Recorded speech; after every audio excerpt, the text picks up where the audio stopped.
We are at the Gruga Park. This is the exit. This is a beautiful, beautiful surroundings to the Messe because yes, Spiel is all about games and gamers, but you know, it is actually quite nice when it is under this kind of surroundings. In any case, I need to do some work because I have some interviews to do for you, so I better get on with it. Welcome to So Play We All at Spiel 2023.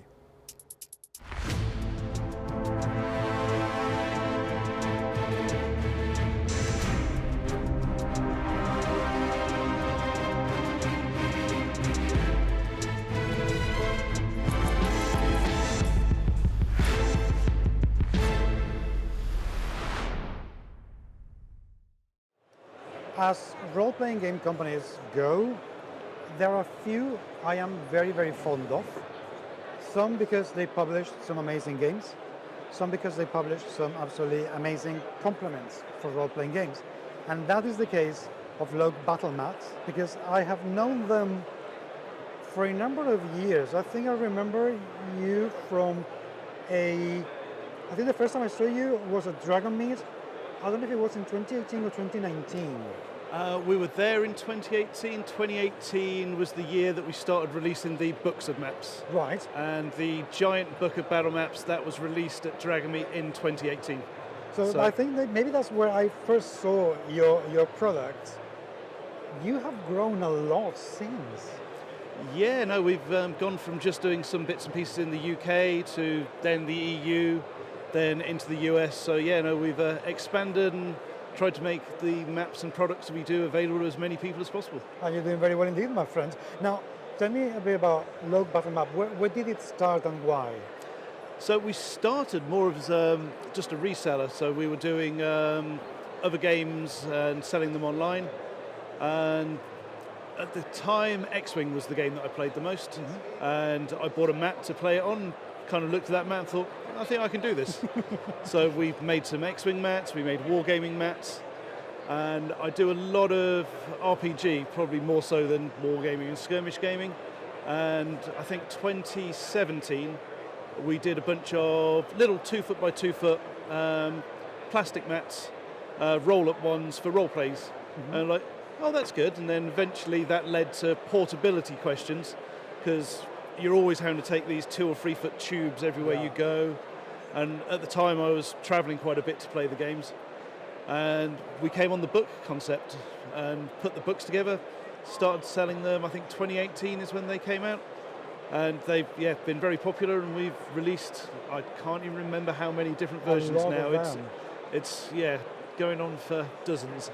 So how many people do you have working making maps? Because you make a ton of maps. They're all done in-house. I do all the maps, so solo. How? I mean, no, I'm saying seriously. The day has 24 hours? Because it's full-time job. We produce, I think, something like 50 or 60 pages for the larger books. I'll do them in blocks, so like you won't do each individual page as one drawing project at a time. You'll do each page spread, and on the drawing you'll know where the spine's going to be, so you can try and make sure that things don't happen in the middle of the page. You want them to happen in the middle of the book. You want them to happen on the pages and things. So practice and practice you have a lot, because at the moment, if I'm not mistaken, you have over 20 books out there. So what have we got? It's about that, especially with the double book sets. Right. And we've got other map products as well, with the adventure boxes and the toolboxes. And you didn't have enough with that. You had to go into book publishing as well, because the 1000 Encounters book.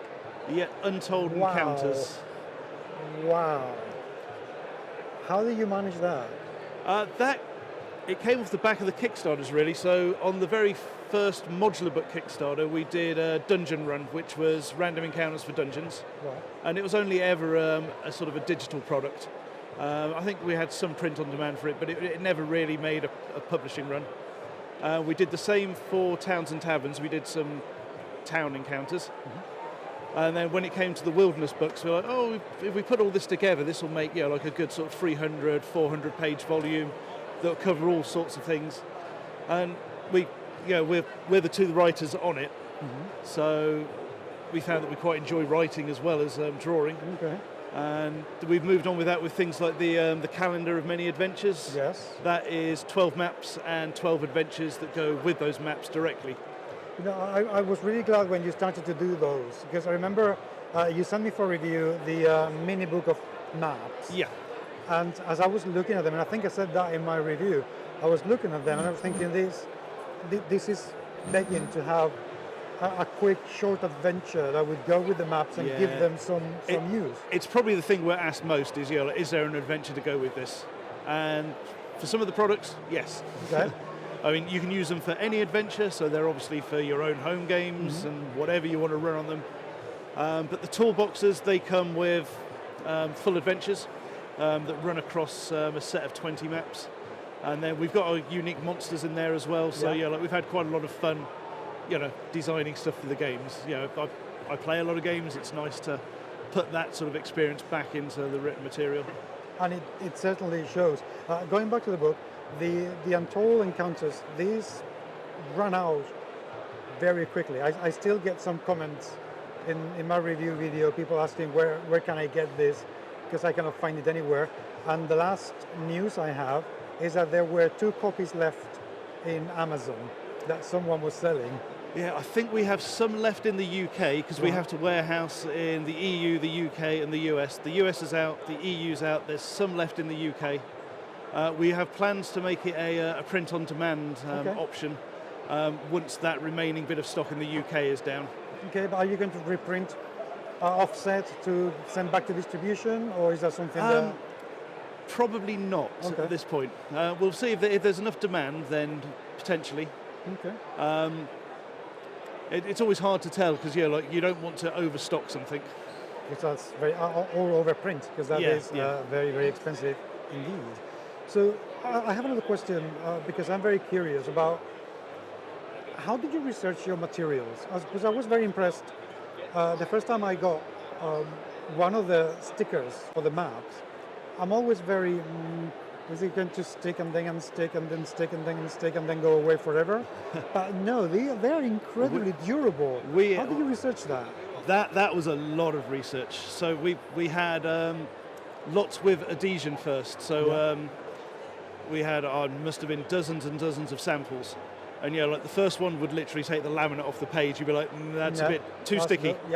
And eventually you run through the different materials and you find that they're window stickers. They usually used that material for putting adverts on windows.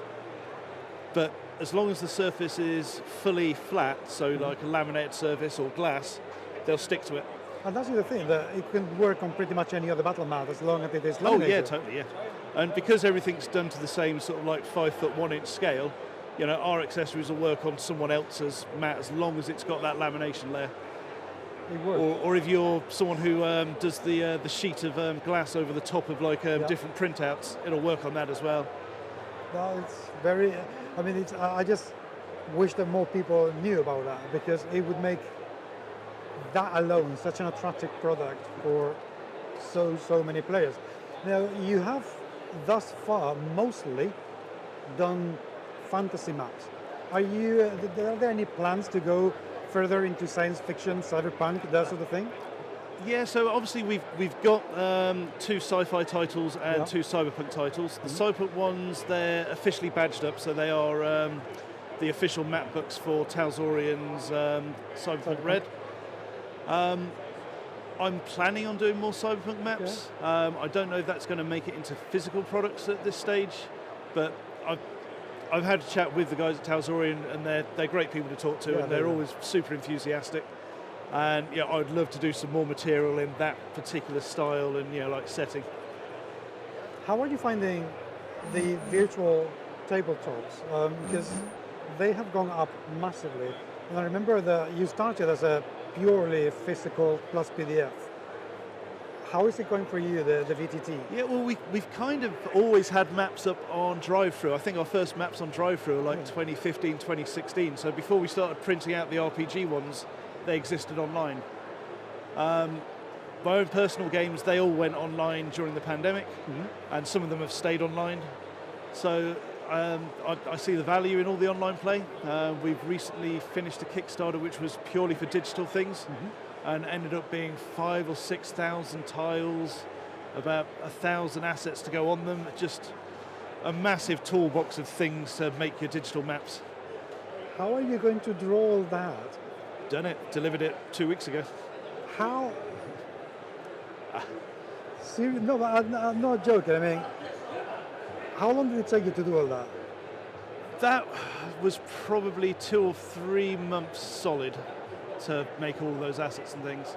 But a lot of those bits and pieces, the assets and things, so like furniture and debris, is stuff that can then become part of a toolkit for making future maps. Yeah, but even so, that is a lot of material to create in what it is essentially a very short space of time. How do you manage such workload? Because I would be overwhelmed. I think it is just practice and having ways to speed things up. So you don't work on a single tile, you work on a big digital canvas which might have, say, 100 tiles on it. Right. And you draw them all in one go. And there's ways you can use the software to then take little sections and make each of those into other files. And you have programs that then will help you name them so they're easier to catalogue. And I mean, the logistics is in itself quite a thing. I bet it is. So what comes next? What are you guys working on, and where's the company going now? So we've got some new releases coming up. We've got our first 3D one, which is Big Box of Dungeon Doors. So this was a back-a-kit crowdfund, and these are acrylic standees. So they're 3D. And we're trying to think of the best thing to accompany the maps as a terrain-style product. And thought doors, we've got so many dungeons across all of the books that having what is 40, each individually, I didn't draw these, we use an artist called James Hable for these. He did each one unique, so they're all completely different. And yeah, they're just perfect for anyone doing fantasy RPG, people doing dungeon crawlers like your Hero Quest and things. We've had a lot of feedback from that.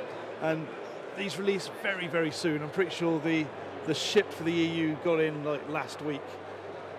Excellent. So, are you going to continue writing adventures?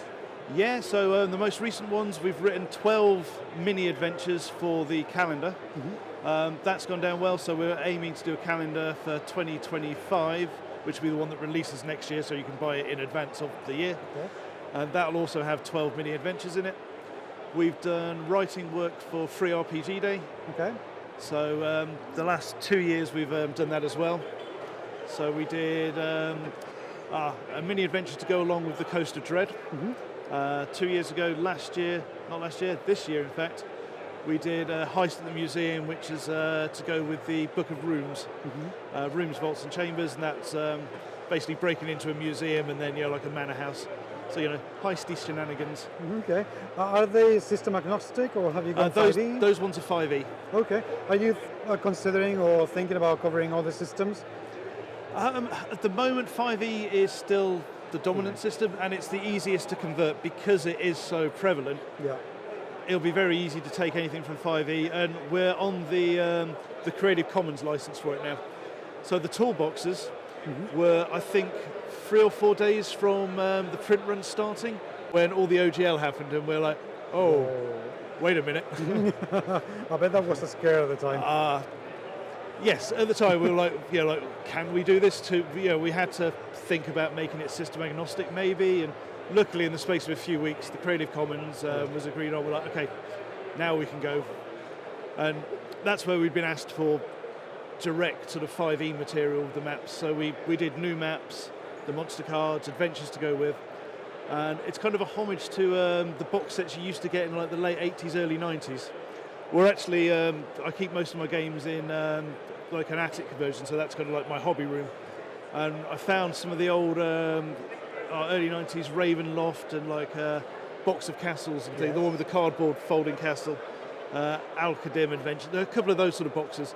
And in there as well was, I think it's the 1993 TSR catalogue. Wow. We're like, just a treasure trove of ideas, and it was just struck us how much of what was in there was a box with written material, like maps or art cards and just other things just to put together. So this is our homage to that style of product.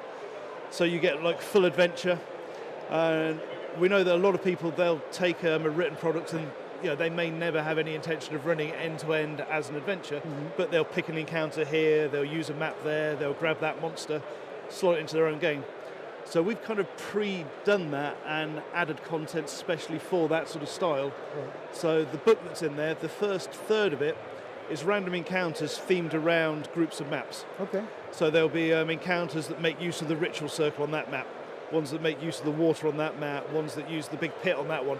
And there's I think about 20 per area and about 100, 120 in total encounters for you to mix and match, do whatever you want with the maps. And there's guidelines for what CR they are to try and fit the difficulty ratings and things. Then there's a full adventure that uses all 20 maps and goes end to end, uses every single map and loads of the monsters that are there. And then there's 40 monsters to throw into your own games or use in our encounters. Wow. We've got a dungeon-based one, and we've got an overland travel-based one. That sounds absolutely incredible, I have to say. A lot of fun to do as well, because they've both got adventures written in them. And the overland travel one, you're essentially escorting a grumpy sentient wine barrel. And who doesn't want to do that? Absolutely, yes. Well, thank you very much. I am absolutely loving what you're doing, seriously. And I love seeing how you're managing to keep the formula pretty much timeless with the format, which is, it works. It worked when you started, and it keeps working now with a foldable map. So I hope it will continue like that. Yeah, I think the key is I'm a player. I make products that I use. So I think it really helps to sort of have that experience. Go like, what would I want in this? And not everyone's going to agree, but hopefully we've got it enough there. So it's things like knowing how someone might use a map and might use the product. So you make sure you've got space for different size monsters. You make sure there's alternate paths to get to things.